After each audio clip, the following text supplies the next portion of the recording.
ভিনদেশী নাগরিক বা ভিন্ন ধর্মের ব্যক্তিরা বিশেষ বিবাহ আইন 1872 অনুযায়ী বিবাহ বন্ধনে আবদ্ধ হতে পারে। বিশেষ বিবাহ সম্পাদনের জন্য বা ভিন্ন ধর্মাবলম্বীদের বিবাহ বন্ধনে আবদ্ধ হবার জন্য বেশ কিছু শর্ত বা কন্ডিশন রয়েছে। এক্ষেত্রে বিশেষ বিবাহ করতে হলে বর এবং কনে উভয়কে একটি ডিক্লারেশন করতে হয়। বিয়ের সময় স্বামী এবং স্ত্রী উভয়কে অবিবাহিত থাকতে হবে, অর্থাৎ কারোই কোনো স্বামী বা স্ত্রী জীবিত থাকা যাবে না বা কারোই কোনো স্বামী বা স্ত্রী বর্তমান থাকা যাবে না, অর্থাৎ অবিবাহিত দম্পতি স্পেশাল ম্যারেজ করতে পারবে বা বিশেষ বিবাহ করতে পারবে। বিশেষ বিবাহের ক্ষেত্রে পুরুষের বয়স অবশ্যই 21 বছর পরিপূর্ণ হতে হবে এবং কনের বয়স বা নারীর বয়স অবশ্যই 18 বছর পরিপূর্ণ হতে হবে। রক্ত বা বৈবাহিক সম্পর্কের কোনো বাধা থাকা চলবে না। বিশেষ বিবাহ সম্পাদনের 14 দিন পূর্বে বিশেষ বিবাহ নিবন্ধক বরাবরে বর এবং কনেকে নোটিশ প্রদান করতে হবে। বিশেষ বিবাহের 14 দিন পূর্বে যদি নোটিশ প্রদান করা না হয় সেক্ষেত্রে একটি বিশেষ বিবাহ নিবন্ধন করা যাবে না। বিশেষ বিবাহটি অবশ্যই রেজিস্ট্রারের সম্মুখে সম্পাদিত হতে হবে। বিশেষ বিবাহ সম্পাদনের জন্য 3 জন সাক্ষীর প্রয়োজনীয়তা রয়েছে।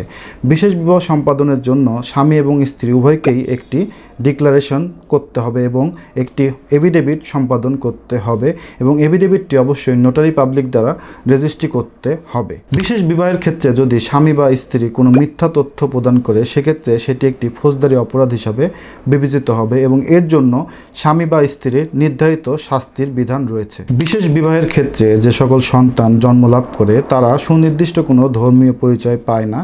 বিশেষ বিবাহের ক্ষেত্রে সন্তান জন্মলাভ করলে সন্তান নিজে থেকে যে ধর্ম পালন করবে সেটি সে পালন করতে পারবে। এক্ষেত্রে পিতামাতা তাকে বাধা প্রদান করতে পারবে না। একটি বিশেষ বিবাহ আইন মন্ত্রণালয় কর্তৃক নিযুক্ত স্পেশাল ম্যারেজ রেজিস্ট্রারের সম্মুখে সম্পাদিত হয় বা একজন স্পেশাল ম্যারেজ রেজিস্ট্রার একটি বিশেষ বিবাহ নিবন্ধন করে থাকেন। একটি স্পেশাল ম্যারেজ ডিভোর্সের ক্ষেত্রে আদালতের আশ্রয় গ্রহণ করতে হয়। মনে রাখবেন যে এফিডেভিটের মাধ্যমে একটি স্পেশাল ম্যারেজের বিচ্ছেদ ঘটানো যায় না।